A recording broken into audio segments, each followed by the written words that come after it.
చెప్పాను మనను. దారిద్ర్యం, మరణం, భయం ఎంతవరకు శివపూజ ప్రారంభించే వరకే దారిద్ర్య మరణ భయాలు ఉంటాయి. శివపూజ ప్రారంభించాక శివానుగ్రహం వల్ల అవన్నీ తొలగిపోతాయి. అది చెప్పాడు.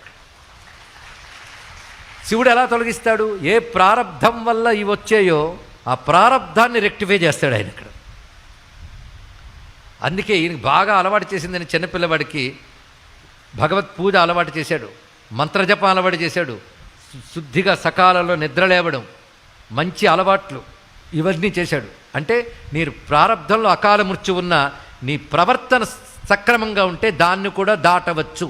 ఈ ఒక్క కథ ద్వారా ఎన్నో తెలుసుకోవాలండి. ఒక కథ ద్వారా ఋషులు ఎన్నో చెప్పదలుచుకున్నారు.